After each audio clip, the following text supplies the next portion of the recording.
Hello, Internet. My name is Chamomile. And I'm Requiem. You know, I was really concerned, about the business the spiders opened up in my name, but I am honestly really impressed. Yeah, no, this is really well done. I have to commend the spiders on Yeah, their this is business an acumen amazing and their web development craftsmanship. company. Yeah, we're gonna catch so many flies. We are and look at this. Look at this. This is a beautiful web. Like, I'm gonna Yeah, try to hang it up in my room. Uh, like, good for them. Like, I'm glad they stole my identity. yeah. It looks nice.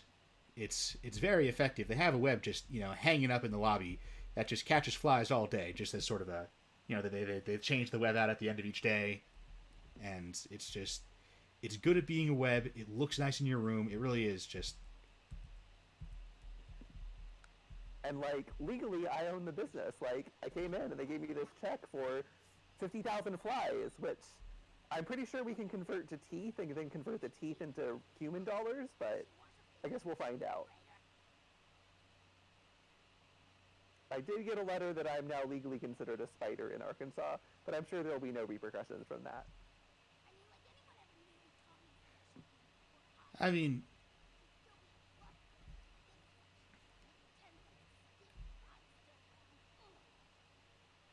huh.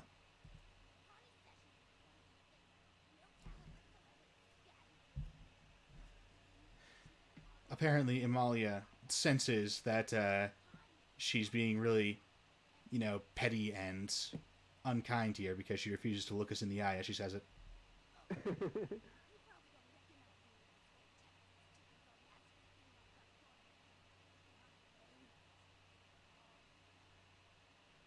She was like a model or something before she got vampirized. Yes. Gary Golden apparently vampirized her basically just because, she was so vain. And I don't know what's going on with my camera. It's probably fine.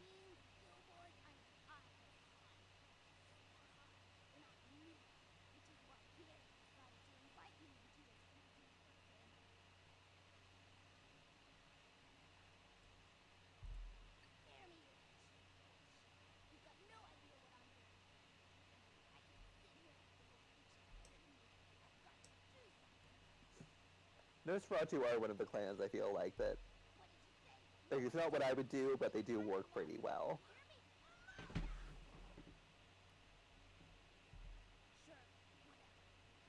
So yeah, okay, now that I've gotten my snarky one liner off, please back up and let me continue navigating this conversation tree.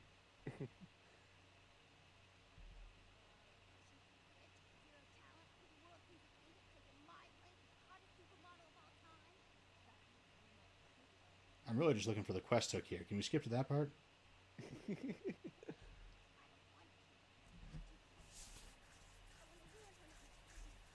Oh, is she trying to give us a side quest? Yeah, we're probably not actually going to do it though. It's really hard. It's a stealth side quest, and we're not really built for that at all. But Uh, I do want to at least pick it up, just because one, that at least gives us the option if we decide to try it later on, uh,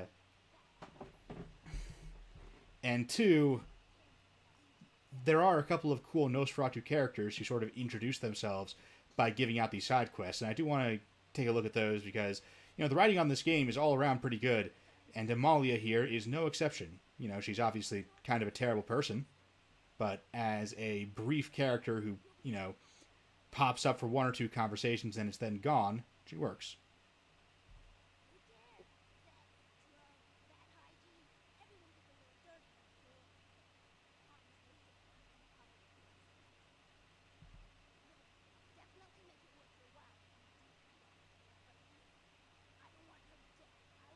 right, shoot her in the face immediately. We got it.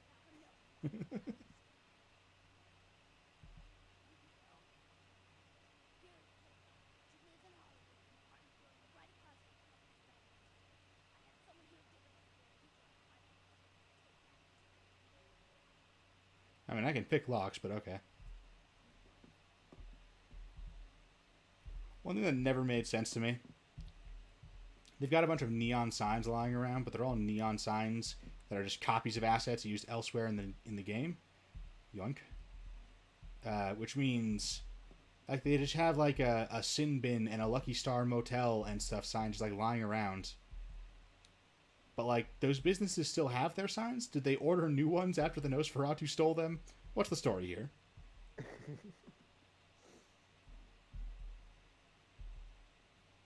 Gary Golden's around here somewhere, but I don't think he's that way. He's pretty close to Amalia. And then I forget his name, but there's some hacker guy we've got to talk to also.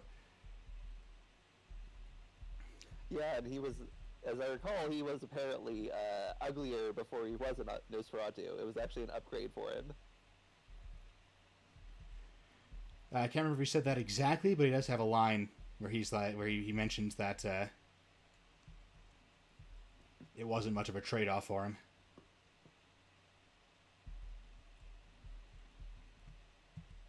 I think this is Gary Golden's room. Got the imposing doors. Okay, this was just narrow corridors enough that...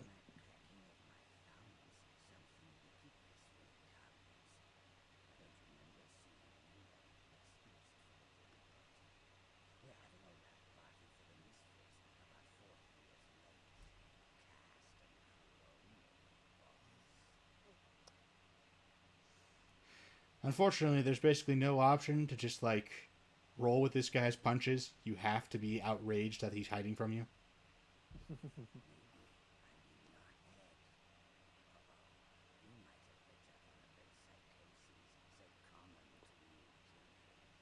I'm pretty sure I'm not a Malkavian.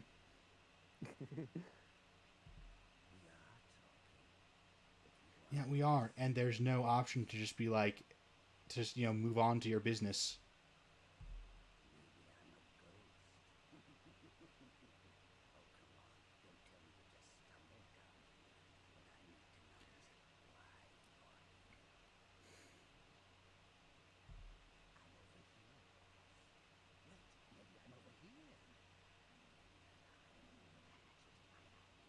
Looks like no.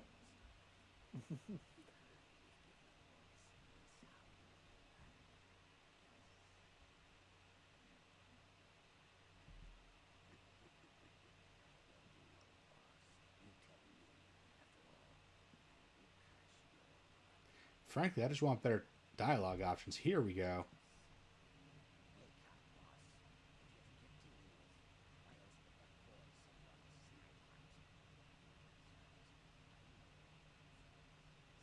The spy master is well informed? Shock!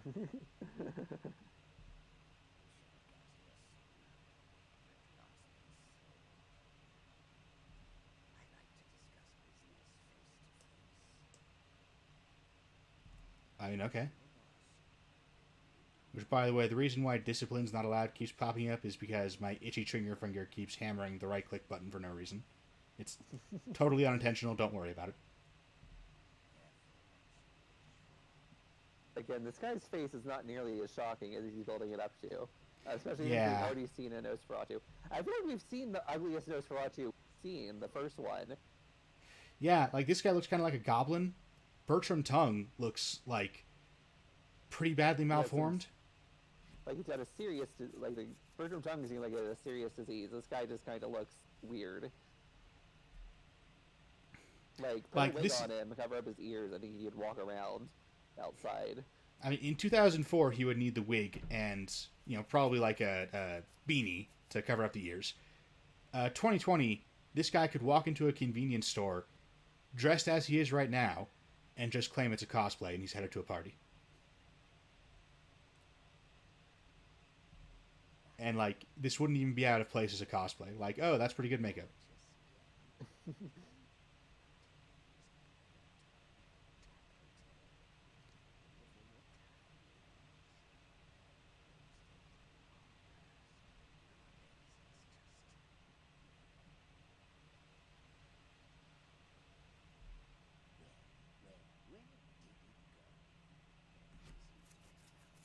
So we're not going to directly hit up on this, but we're bumping into it, and I don't know a better way to bring it up, so What do you think of the use of historical figures in stuff set in the modern world like this, or the real world, I guess? Like, I know, because World of Darkness loves to pick up historical figures and make them into supernatural entities. So what is your opinion on that? Generally, I think it helps integrate the story into the real world better. If your supernatural world is so distinct that it never crosses over with real world history, then that feels like very artificial. But I don't think World of Darkness always did it well. You do have to integrate them in such a way that they feel like they're plausibly part of the world. If you try and collect up historical figures like the Pokemon Assassin's Creed style, then it eventually gets really weird that like everyone in the history books was part of the supernatural conspiracy and was Lestat's best friend. Yeah, I really think it's something that needs to be done relatively sparingly. Like, you do want to integrate into the real history, but also you don't want it to consume real history. Right. The World of Darkness is really bad about having the supernatural stuff just completely consume real history. Like, most notoriously, Rasputin having been at some point every single type of supernatural creature. Yeah. I think a pretty good version of it is actually, I think the Magnus Archives did a pretty good job with how they had historical stuff happen. They're relatively sparing about it, and when they do it, like, a lot of times it is not who you would expect. Like, they're not just going through the standard stock historical figures. They pick out some more obscure ones. Yeah, it's not like, Isaac Newton was secretly a wizard. Yeah. They tend to focus in on people you might not have even heard of before, but they are real. Yeah, so you get like, oh, Robert Smirk designed architecture that canceled out supernatural effects. Edmund Halley was a cultist of a god of absolute darkness. Joseph Grimaldi got turned into some sort of automaton that is going to bring about the end of the world. It's a little more subtle than what World of Darkness had tended to do with its historical figures.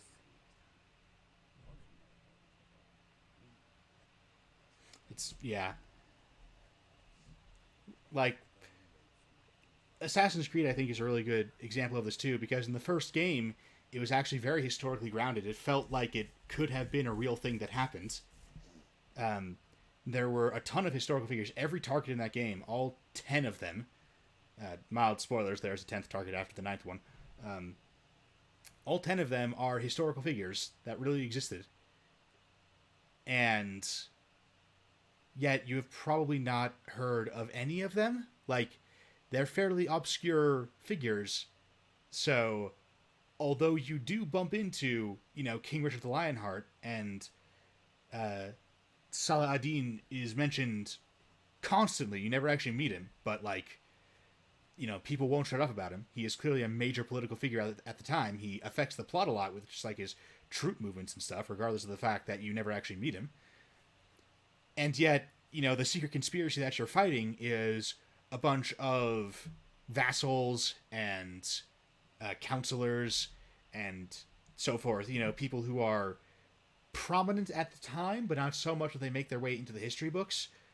And that feels very, very grounded. That, like, yeah, these are the people who were in the right place at the right time to be valuable to these two dueling conspiracies. They're not the people who wound up being the most famous in the aftermath. From Assassin's Creed 2 onwards, they went with more of the historical tourism aspect, which is fun, but it's completely different from what Assassin's Creed 1 did. Like, from Assassin's Creed 2 onwards, it's basically, don't even worry about whether or not this is plausible. It's not. This is not really historical fiction. It is historical tourism.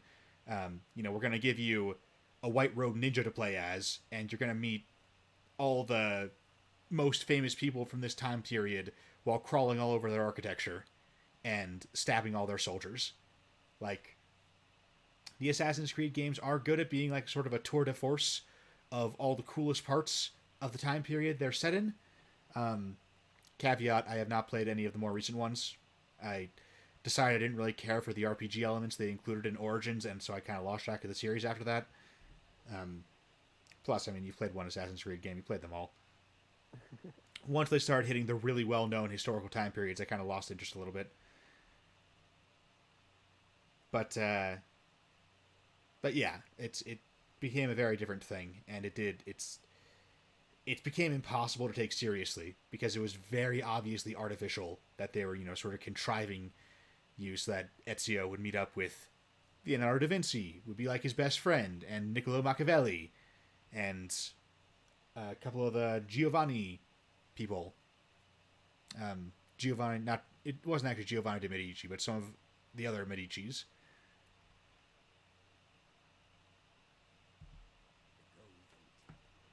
I should probably actually advance this conversation at some point.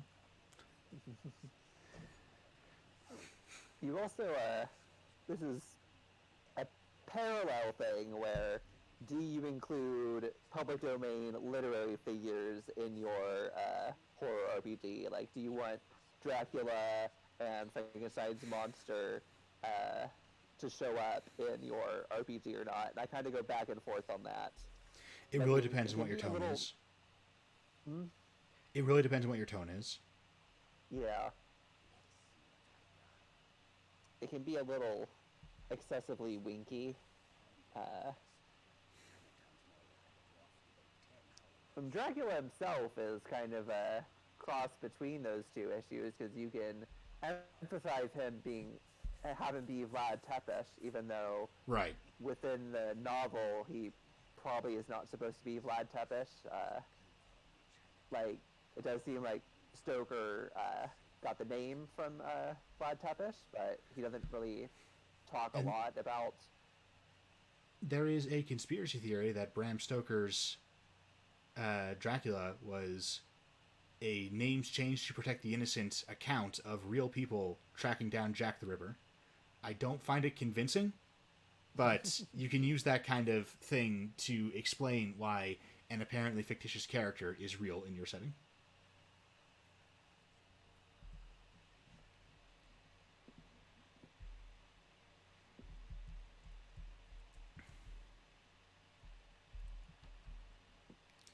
Alright, now where is our hacker friend?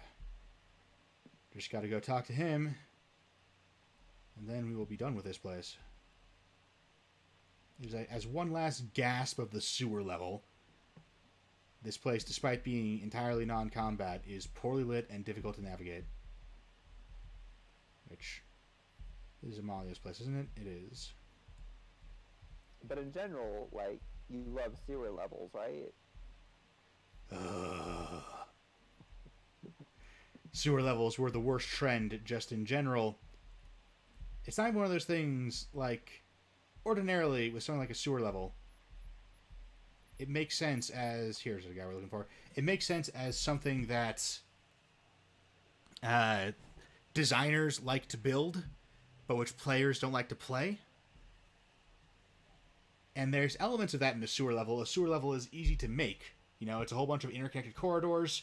They don't need to be connected in a whole lot of rhyme or reason. We can just kind of assume that the pipes had to go in this direction to connect to some unseen building up top.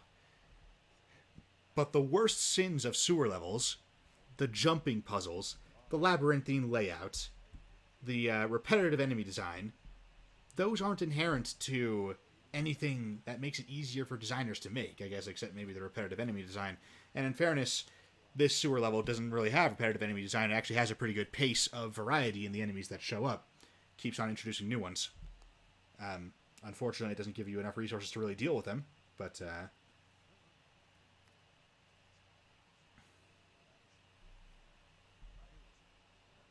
He's a very 2004 hacker. But yeah. He'd probably do a better job if we got on the keyboard with him.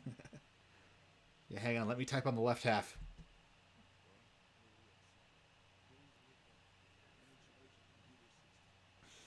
This guy doesn't even look that bad at all. Yeah, I mean, he looks kind of sallow. Like he might be a little bit sick. He's also got weird pointed ears for some reason. But all the vampires, for the most part, have weird skin tones. It's true.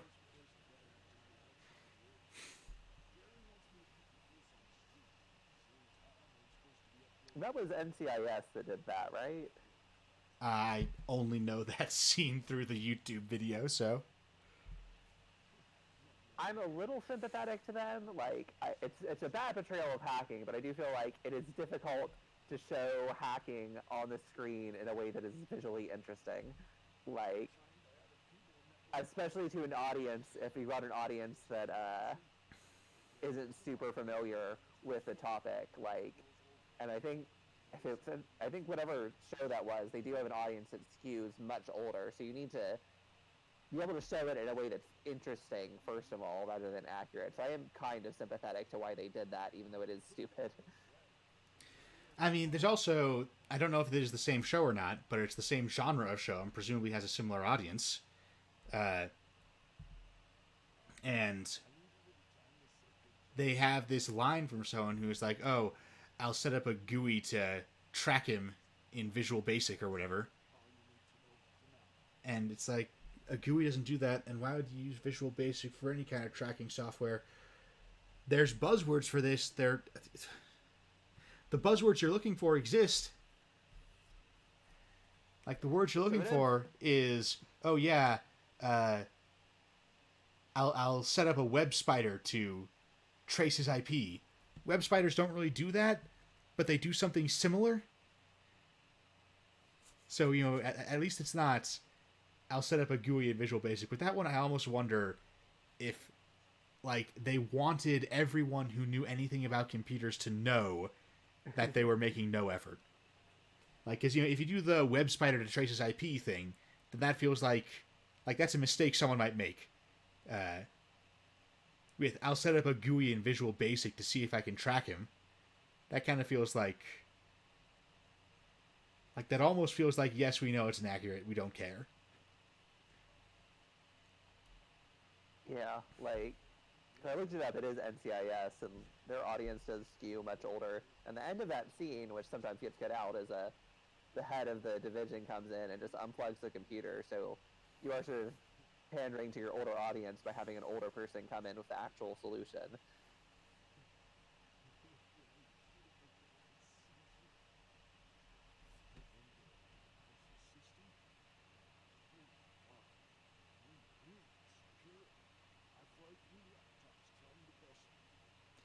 Okay, if the first time you tried a laptop, the processing demands were apparently so steep that it destroyed the machine, why then did you say, I know what to do, get another laptop? Use a desktop, man. They have more power. Again, the obvious solution is you just need another person typing with you at the same.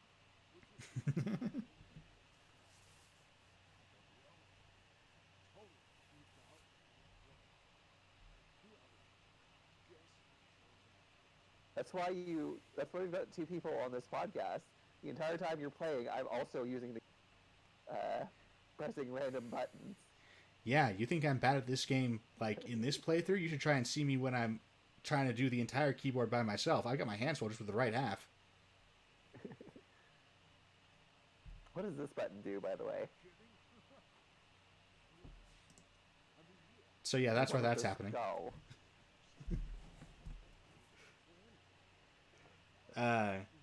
That one delivers a skull gif. The ultimate hacker technique.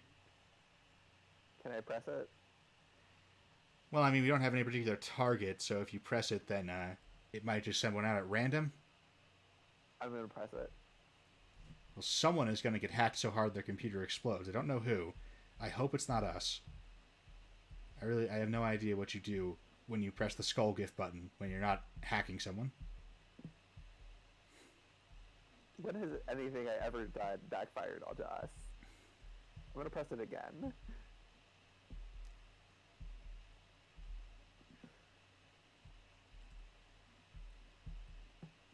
I mean, it doesn't seem to be self-targeting, so,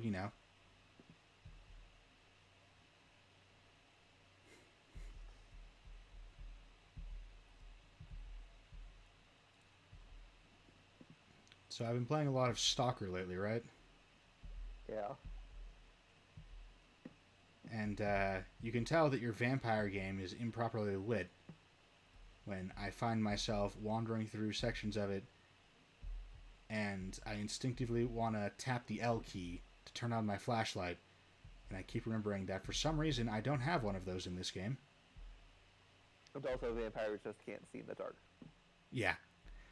Like, that should not even be necessary, but given that it is all the more aggravating that I don't have that option.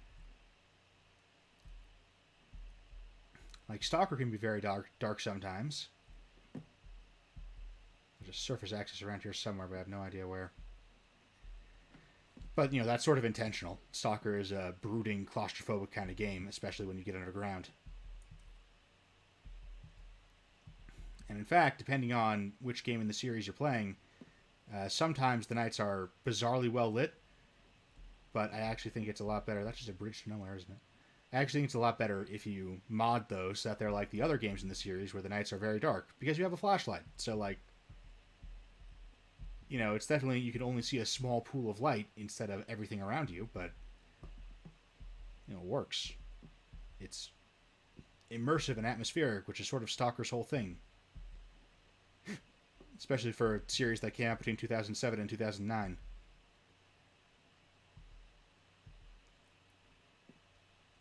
In fairness, this game was 3 years before Stalker, so I guess maybe flashlights hadn't been invented yet. Apparently not. How do I get out of this place?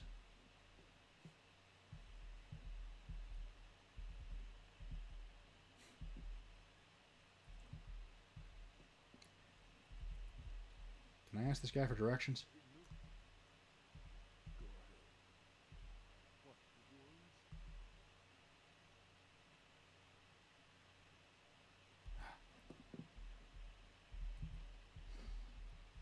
This is going to be riveting viewing for our viewer, I'm sure.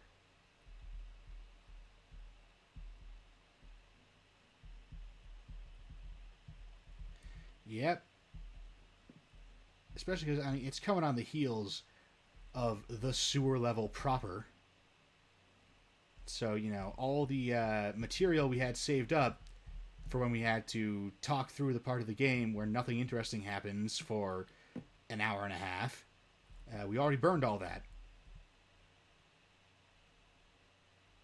We've got some stuff to say about Chinatown, but first we have to get to Chinatown. Which is another reason why we're skipping the side quest the Nosferatu have here. Not only are we a terrible build for them, but also we'd have to fish around for something to say. We've already talked about the Nosferatu.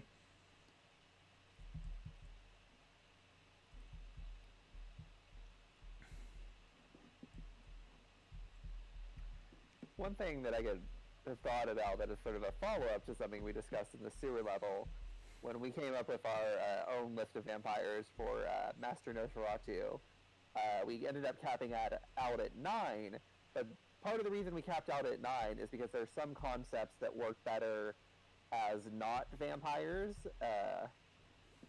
and you absolutely want to have non-vampire creatures in your game. But Right. were we doing a game that just vampires, I think we easily could have hit 15 distinct vampire concepts. Like, Probably. if you're doing just vampires, you want to have your Wendigos as cannibal vampires. You want your plant vampires. You can put the Glosstig back in. You can have a fire vampire, like, very easily. Whereas, the World of Darkness 13 clans, you get a lot of redundancy. Yeah.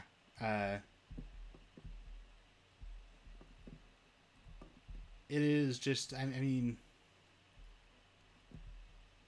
in fairness to World of Darkness, it is often only after you have messed things up that it becomes obvious what the problem was. Yeah. But with that said, New World of Darkness has no excuse. And And they went in the entirely other direction with just having the 5 clans.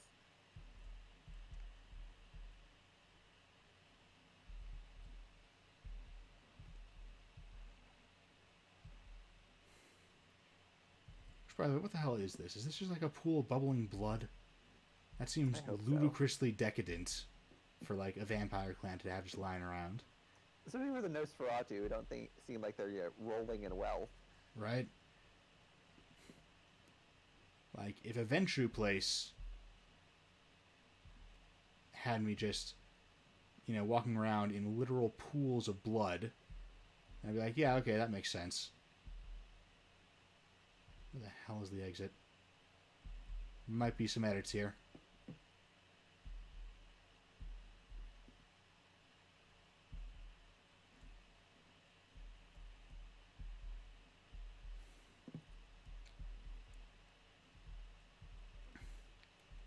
I don't know how helpful this is going to be, but why don't you check the web?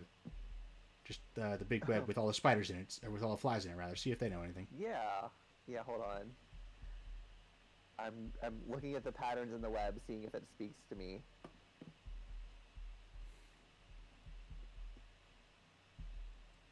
It is beautiful. Like, I could feel myself getting trapped in it.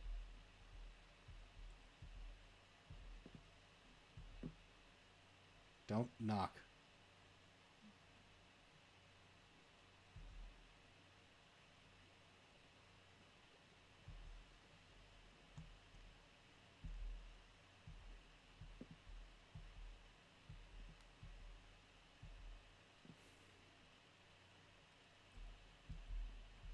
I will just be terribly frustrated if Oh my gosh, this is very complicated.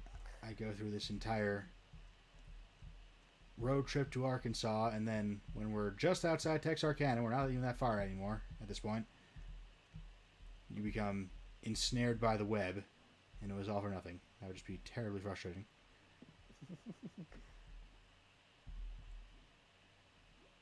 As far as we know, that's only happened to somebody who was aligned with a stranger.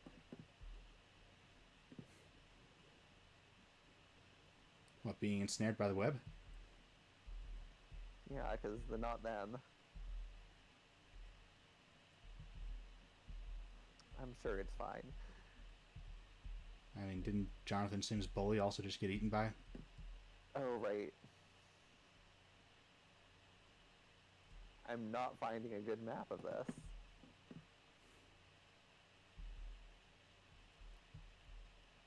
There's almost certainly going to be an edit. Probably. I am, like, I'm not ensnared by the web, like, metaphorically, but I think my hand is stuck.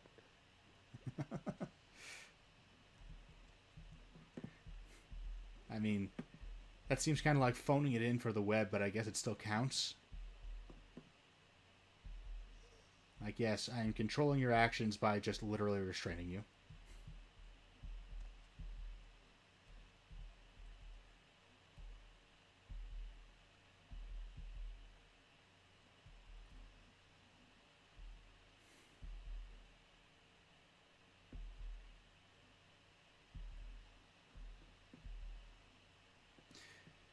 Yeah, okay, I've got a pretty good idea of the layout of the Warrens here. The problem is The exit.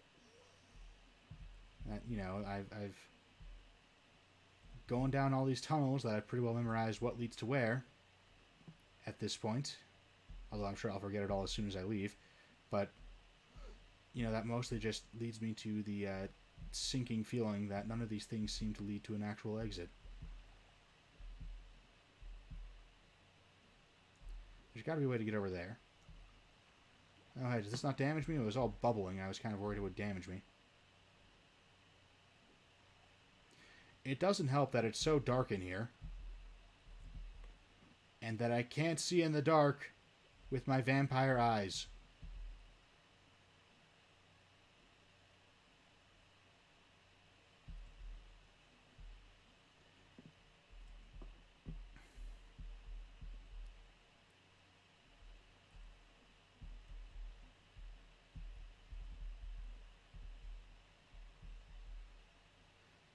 What I really need are skeleton eyes.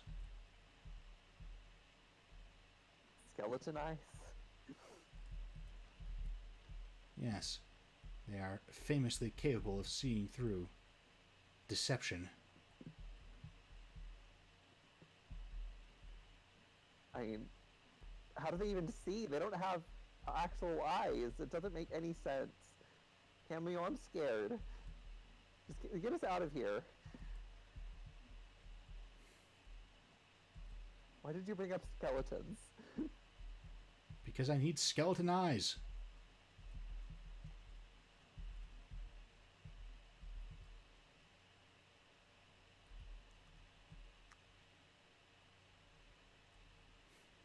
We're never gonna escape here, are we?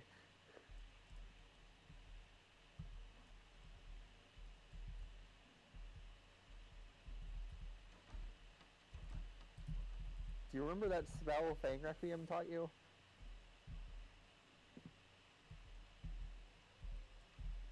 Ah, hang on, here it is. It's just through Gary Golden's room, isn't it? Uh,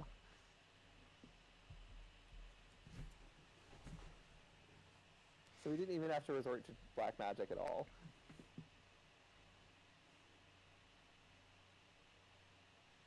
The spell probably would have worked. Because then I could have just gone beneath the level and looked up and seen the whole layout from outside.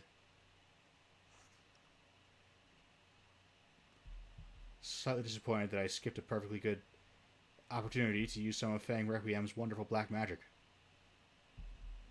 Yeah, I'll bet you are. Could you help me get my hand out of this web, though?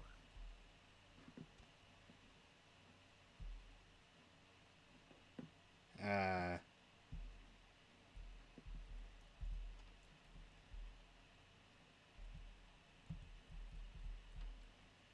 Cam. well, I mean, if I help you get your hand out, it feels like the most obvious thing to do is that I'll get my hand stuck in the web. And this game requires 2 hands to play. I'm sure you'll be fine.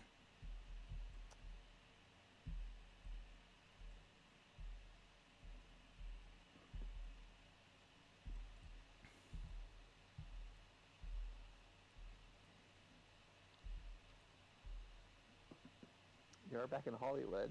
And that was a very nice web that we walked by. I don't know if you saw it. My eyes kind of briefly slid over it. I didn't really notice how good or not it was.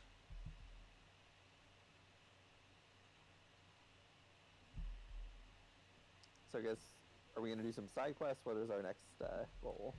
We're not going to bother with side quests because the Nosferatu side quests are all really annoying.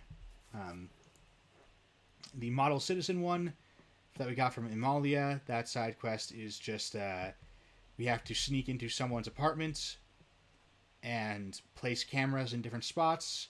And for someone who has like 3 points of stealth, it's going to be an absolute nightmare. So we're not going to bother. We'll almost certainly fail it. We definitely don't want to reload it 18 times in order to get the squeeze those 2 XP out. And so given that, there's no point in heading over there just to fail it immediately. Mitnick, his first quest is actually very straightforward. We literally just have to walk into a place and hack a computer. I might do it off camera, but it's basically a fetch quest.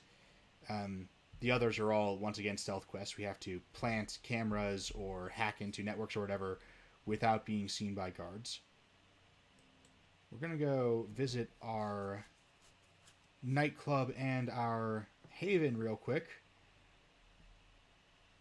Just so we have enough money to immediately buy what we need from Chinatown. The weapon upgrades and armor upgrades there. Ready to Chinatown? Yeah, we are in a bit. But we're going to go talk to Heather first and also pick up our money. Ooh. But yeah, Bertram Tongue also has a new side quest for us, which is entirely comprised of just walking down back into the fucking sewer level in order to pick up a CD for him, which we're not going to do that.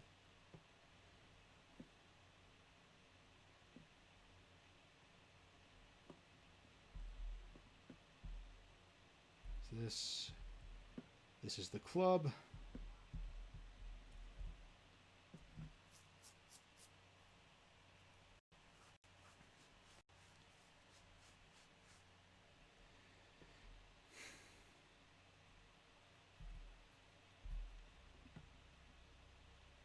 Anyway, we're going to want one more dot in seduction. for the Chinatown Blood Doll. And we might want our lockpicking and hacking at 8 or our persuasion at 8. But for the most part, we are done. That was weird. That was on your end, too. Yep. Game is stuttering a little bit. I'm not sure why.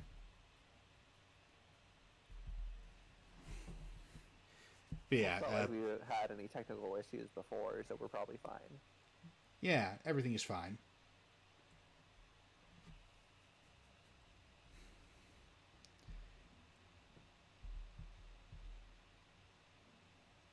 But yeah, because the ending is just a pure combat gauntlet, since they never really got a chance to program in, proper persuasion or, stealth with lockpicking and hacking routes through. You can sneak through it, but then it's just purely a matter of sneaking around enemies.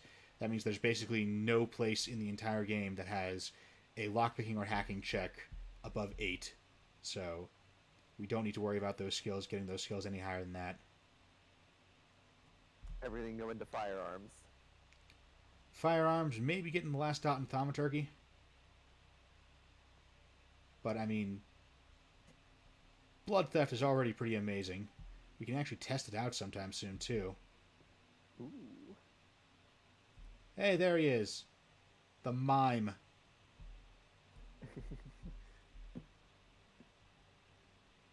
It's always that exact same guy, too. With the purple shirt. Here and down.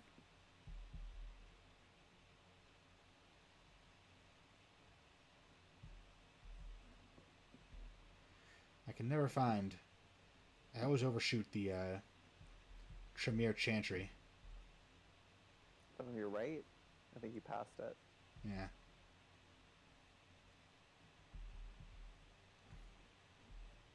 Some of these buildings look very similar.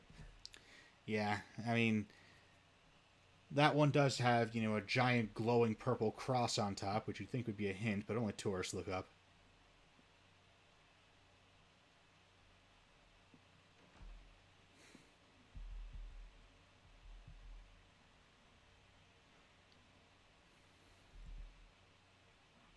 Oh, hang on. We need to talk to Strauss. We already got everything we need from him. We just need to head upstairs to our room.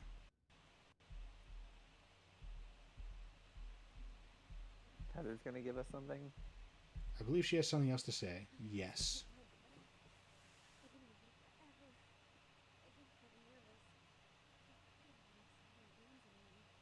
Why do we put this off so much? Like, why do we let her get to this point?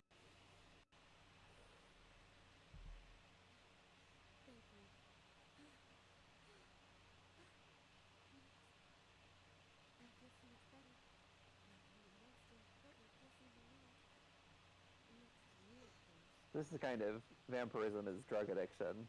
Yeah.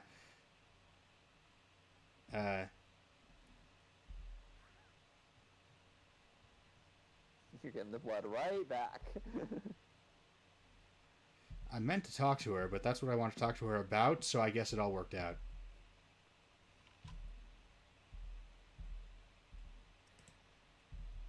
See, because Stalker's use key is F, so...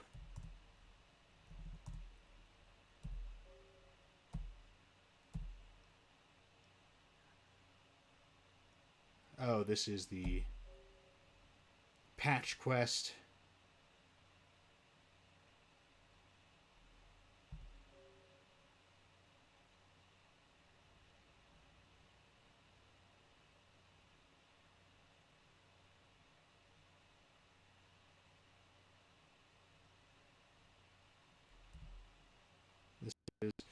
So there's this posters quest that Gary Golden gives you. It gives you like 1 XP if you do like all 7 stages of it. And the main reward is that it just gives you a bunch of posters. Oh, I didn't even know this place had a bathroom. Here's the door out I'm looking for. It gives you a bunch of posters of, assorted sexy ladies in the game. is like the reward. I don't know if they even appear in the Tremere Chantry, and if they do, they would ruin the vibe. Yeah. They're annoying fetch quests anyway. Like, they're literally all just, go here, pick up thing.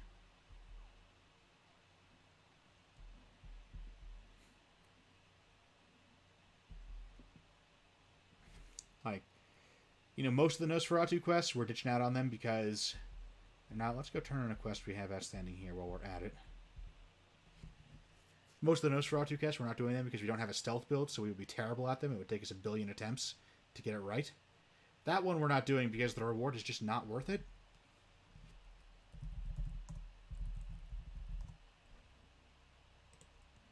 Speaking of places that are a nuisance to navigate...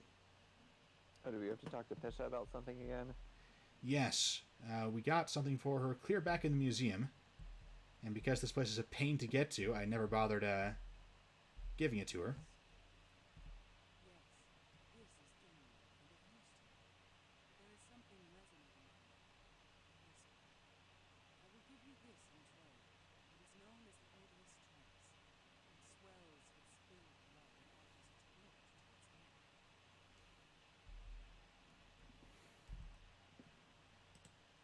What does it do? Oh, fine. So yeah, as we kill people, we can eventually use that to...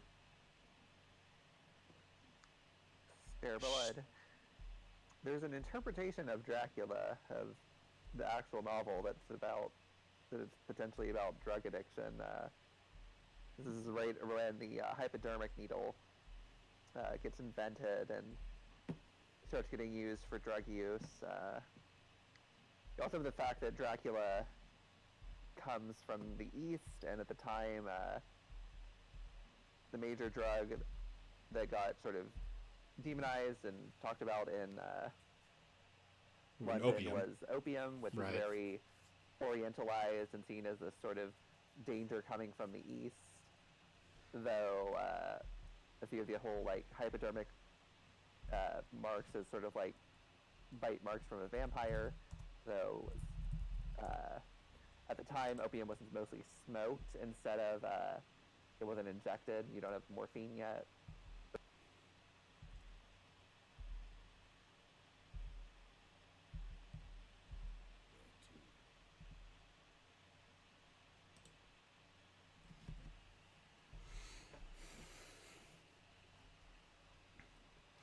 So we're not going to go side quest hunting here just yet, just because there's a lot of places, a lot of side quests that require access to, I forget what it's called, but to the location that will unlock in the first main quest. There's another theory that I've read that's kind of interesting that has it just as the vampire is capital, sort of Marx's interpretation of capital. Marx actually describes capital as being like a vampire, that it consumes without creation, and it brings everything into service of itself. It turns others into vampires, which I think is an interesting metaphor, and really seems to fit Dracula specifically. Marx was writing before Dracula comes out, so it's not out of the realm of possibility that Stoker was a little bit influenced by Marx, even though Stoker was fairly conservative. I think there's one point where somebody slashes Dracula with a knife and coins spill out of his jacket. So there is a connection between Dracula and capital, which is really interesting. Okay, so this guy's supposed to be like a Chinese PRC officer, is this general vibe, right? Yes. And he introduces himself with "Hi," which... Now, I don't know enough about Chinese and Japanese culture to say for sure, but my only exposure to that HAI, hi, is as the Japanese word for, yes, for being in the affirmative.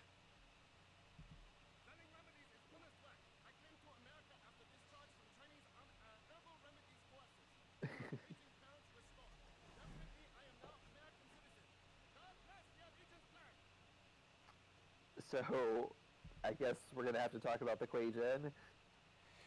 Yep. I guess we should start with that quote. Yeah, no, please do go dig the quote up. I had a bunch of quotes that I pulled from my read through of the Kindred of the East. Unfortunately, my computer crashed while I was futzing around with Stalker Anomaly, and as anyone who's seen this playthrough knows, I have a terrible habit of not saving even though I really should. So I lost all of my quotes, but I still remember the general gist of them, but I no longer have precise quotes and page references in the Discord for Requiem to look up while I am focused on the game. But Yeah, this one this is from Kindred of the East, the actual World of Darkness book that talks about the Quaijin, and it is. I think it kind of sums it up. Like, I'm sure you've got more to add from having actually read it, but this one is. yeah, like there's a It's lot a of detail doozy. that I can get into, but this, yeah, Oh my god. Obviously, we do not approve of this. yeah, no, like we bring this up because like the reason it's just like with the quote from Tarzan that like when something is bad enough, I want to read out an exact quote of it just so that you know we're not exaggerating, we're not being hyperbolic, right? You know, we're not doing that thing that people will do sometimes where they'll exaggerate how bad something is so that they can be entertainingly outraged at it.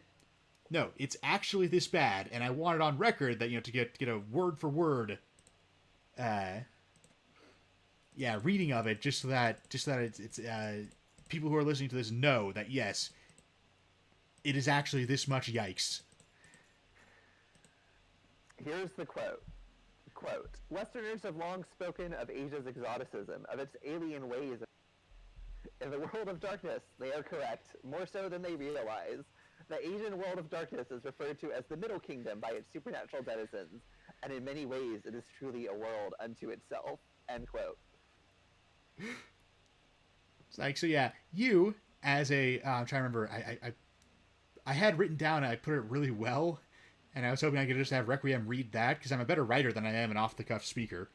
Uh, but yeah, let me see if I can remember what I wrote down though. It was so yeah, you as a Westerner living in 1999 are probably familiar with East Asia primarily through anime and Hong Kong action flicks, uh, which is going to have given you a somewhat caricatured and biased view of the culture.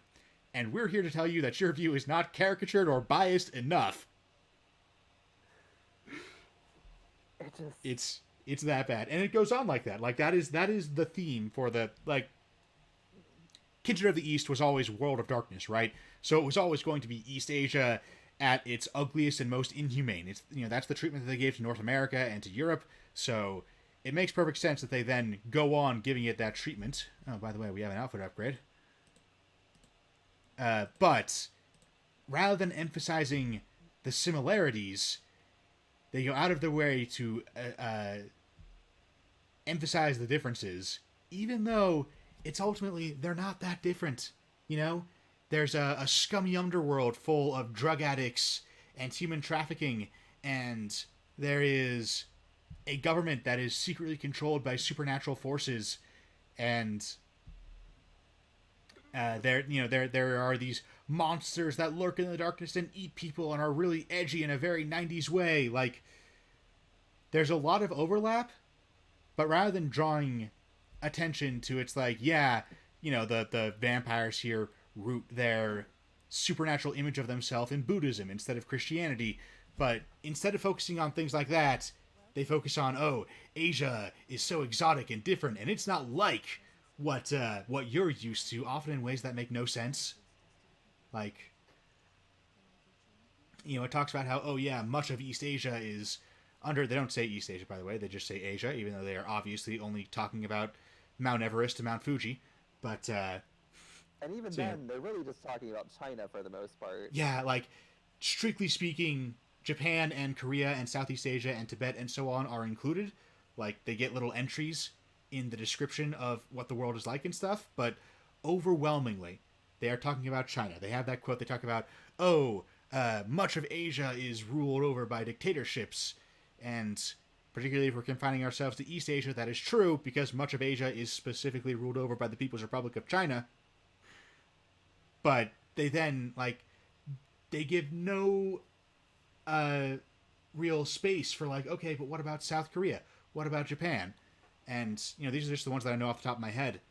When we get into Southeast Asia, I don't know a whole lot about any of that, and I don't trust World of Darkness to give me a good summary. So I'm just kind of assuming that their descriptions are not only seen through a mirror darkly, but also kind of inaccurate the way they were for Korea and Japan. So you've got the fact that they keep saying Asia when not only do they just really mean East Asia, they really just mean China. So they're kind of Right. They keep like saying Asia. The book largest... nominally covers East Asia and actually covers not only China, but like really just Beijing and its immediate surroundings. like I mean, that's overstating it a little bit, Asia, but they do, they're covering a couple of Chinese provinces, really. yeah, like we're talking about the largest, most populous continent.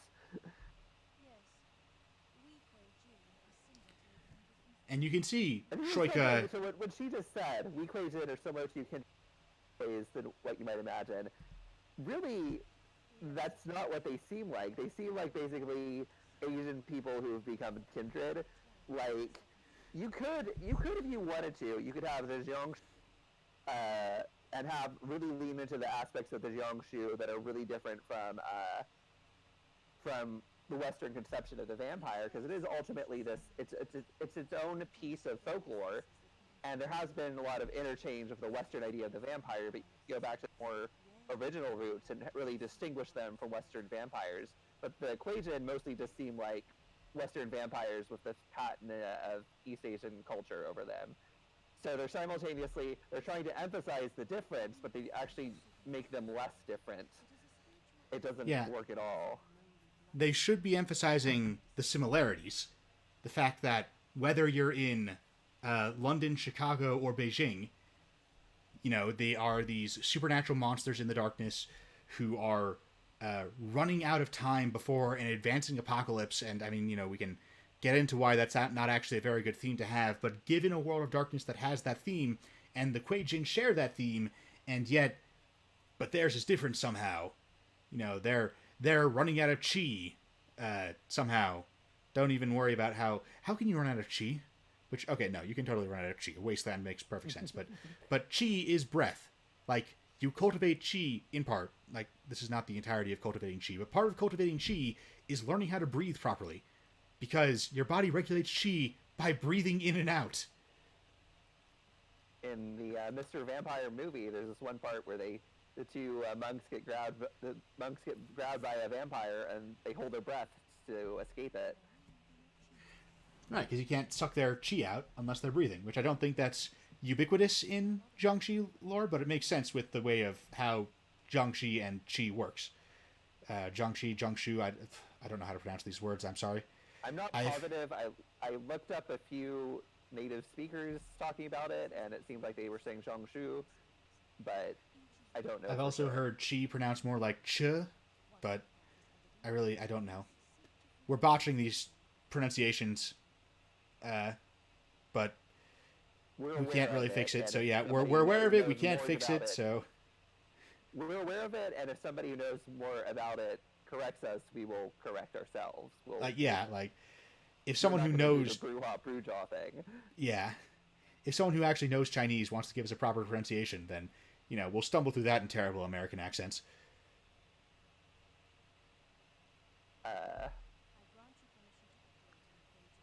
And obviously your East Asian vampires are going to have, I think that's an issue that you get into with the old World of Darkness, is they have this very defined origin story for vampires back to this very biblical story. And you want this vampires to be in East Asia, but obviously they would need to have a different interpretation of their origins. And I don't know enough about Chinese religion and folklore to make up an origin, but it shouldn't be Cain, obviously. It would make sense that your European vampires would have a Christian theory about the origin of vampires, but then even within the Near East, your vampires in the Middle East are going to look at it from a more Islamic perspective. You could have vampires in India who maybe connect it to something with reincarnation or the Rakshasa. And even if you'd probably want there to be like some sort of parallels between different origin stories, but there should still the different vampires should be interpreting it differently based on their culture. So you could have this scene where we're interacting with this East Asian vampire. What she should do is she'd be like, well, we're all vampires, but you have your silly Cain origin story that's made up when actually vampires, it's about an imbalance of yin and yang, and that's all it is. Yeah, and I mean, it makes sense that European vampires couch their explanation for their vampirism in these very Christian terms. But a big part of the problem is that then Middle Eastern vampires are roped into the same thing. They are still Judeo-Christian, and even that term, Abrahamic, I think, is the more better term for it. Is what you're looking for. Yeah. Because, yeah. Don't freeze. Okay, it was saving the game. That's fine then. Yeah.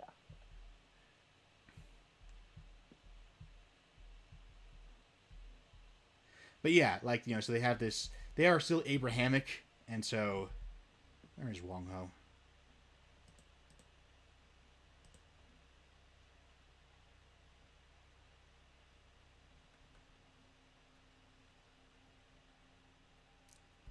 He's the red dragon. I'm in the right place. But yeah, so having this very Abrahamic origin story apply to both European and Middle Eastern vampires kind of makes sense, but it does feel a whole lot like the whole, everyone is secretly Christian thing that certain evangelical types will sometimes try to push. I disagree. You appear to be alone.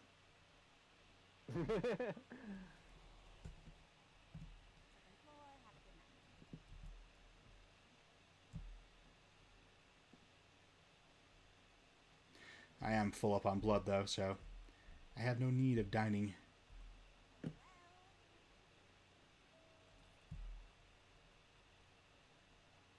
It's you could have a group that's yeah, Latin American vampire. I mean, the Cain interpretation makes perfect sense for Latin American vampires in general, just because Christianity is really common down there. But they aren't treated as a separate group from North American vampires, and they really should be. Likewise, sub-Saharan African vampires, I have no idea what their explanation for vampirism would be, but it shouldn't be just purely inherited. There are Christian missionary work in Africa, but it's not that thorough.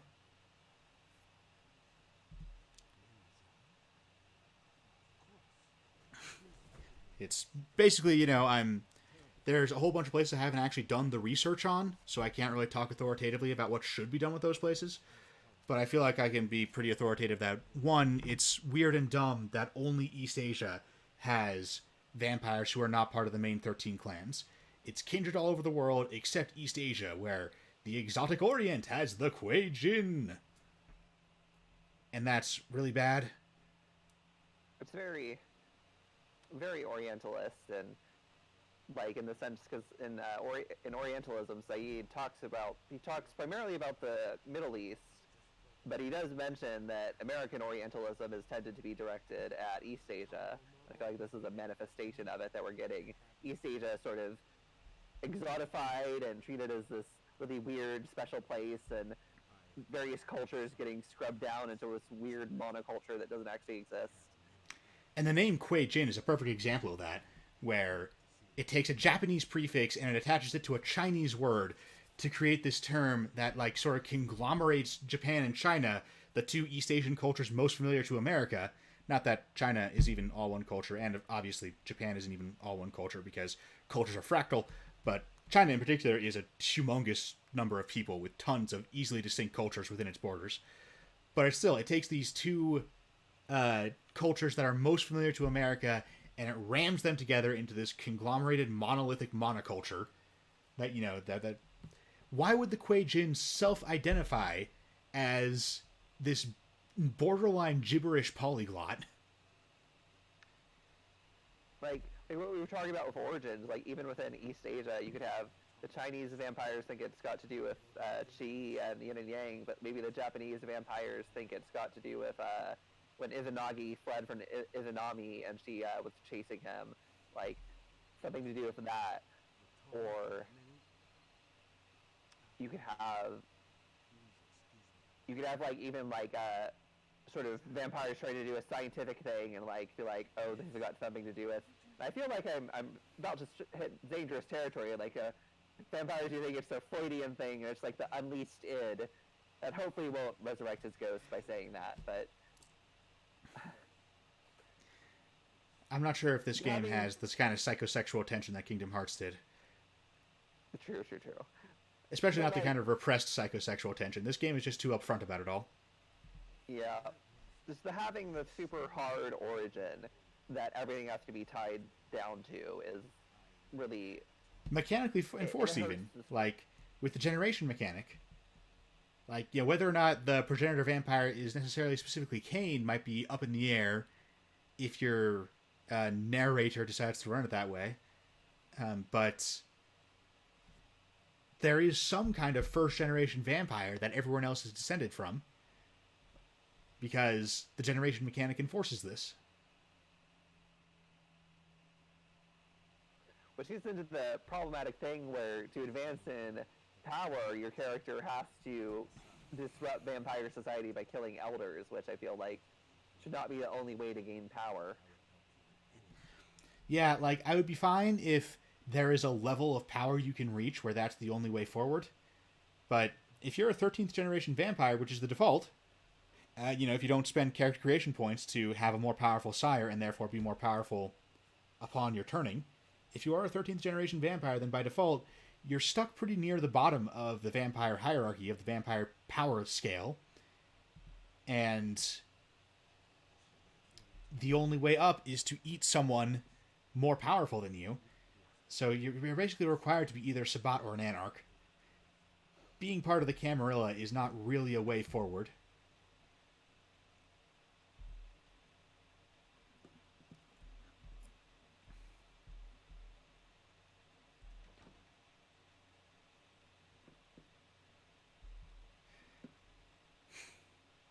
Particularly, we mentioned before in this episode and previous episodes about how the Apocalypse plot is bad. One of the worst things about the Apocalypse plot is the way that it encourages everyone to behave in a very short-sighted and unvampiric way.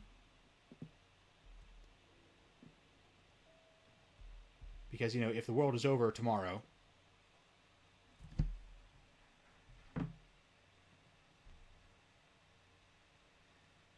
then, you know, you don't make plans past that.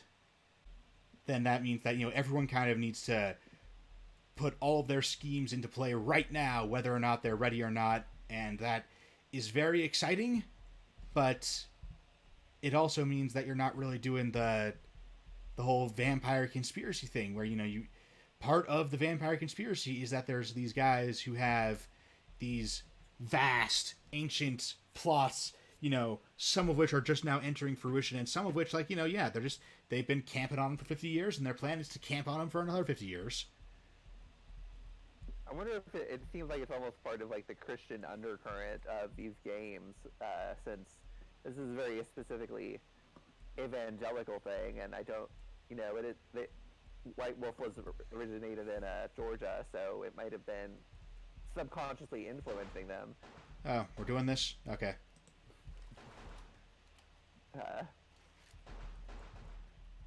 Evangelicals have had the whole thing, oh, the end of the world is right around the corner. The rapture is going to happen any second now. Yeah. Have we talked about how World of Darkness is, like, bizarrely pro-Christian? We might have touched upon it. I'm not sure how in-depth we've gone into it. Because, yeah, like, it strongly reinforces an evangelical Christian worldview. New World of Darkness is pretty bad about that, too, where you force people to have one of the Christian virtues, one Christian sins, and they try to say, like, oh no, these are universal, which is dumb, because even within Christianity, 3 of those virtues are supposed to be specific to Christians. Faith, hope, and love are not supposed to be universal. Yeah, and it's the thing again where something that recent, especially like 20th and 21st century Christianity has been doing a lot of, is saying that all religions are secretly Christianity, as sort of this means of appearing to be very multicultural and inclusive, but while suborning all other religions to Christianity. Yeah. It's What like could a these rooms be used for in a massage parlor?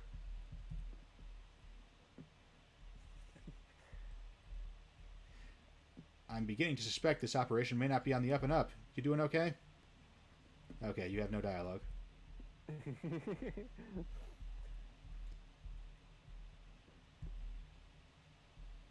it's sort of an attempt at a structuralist approach to religion, but using it to Christianity's advantage, trying to boil everything down into the elements that are similar to Christianity. Yeah.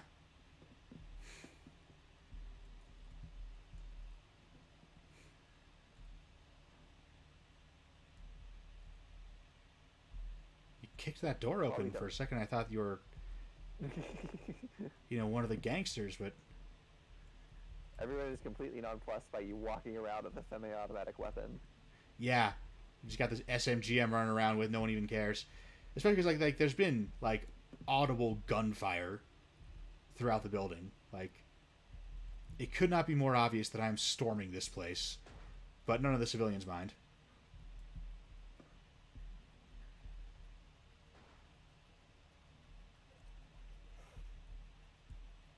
Getting NPCs to react appropriately to player actions seems like something game designers can have struggled with like in various Elder Scrolls games, where you'll pick up a one gold piece spoon accidentally, and everyone in the town attacks you. Right.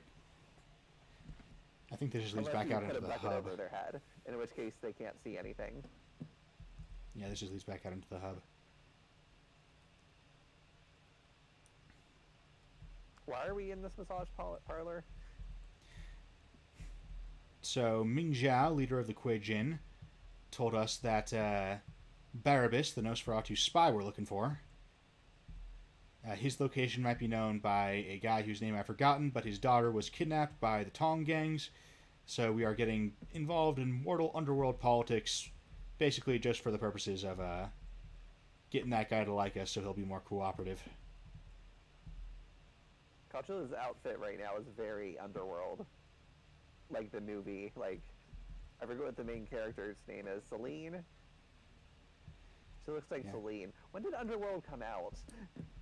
I'm not sure. Let me look at the web.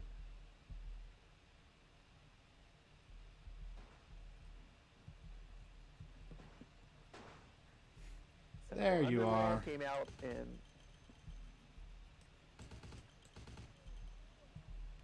Yeah, according to the pattern of flies that are caught in the web, which I'm still caught in, by the way, 2003.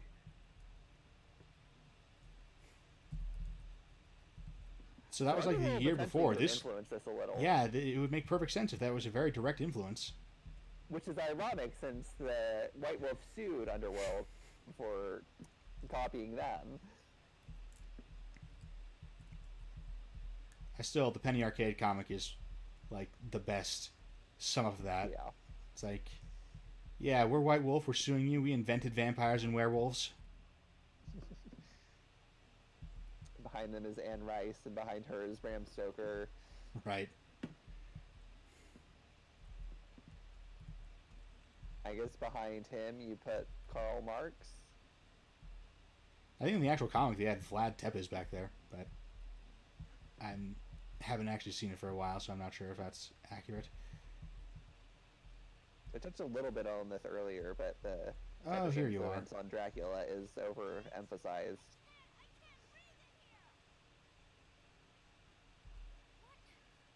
There was a book that came out in like the 70s that really tried to exaggerate Vlad Tepes as a vampire and being the influence for Dracula, but he doesn't pop up much in Stoker's notes.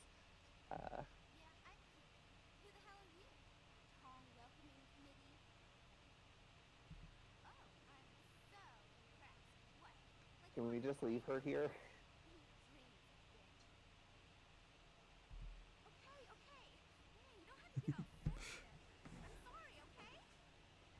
Like, I have the dominate discipline. I, strictly speaking, don't need your father to willingly cooperate with me.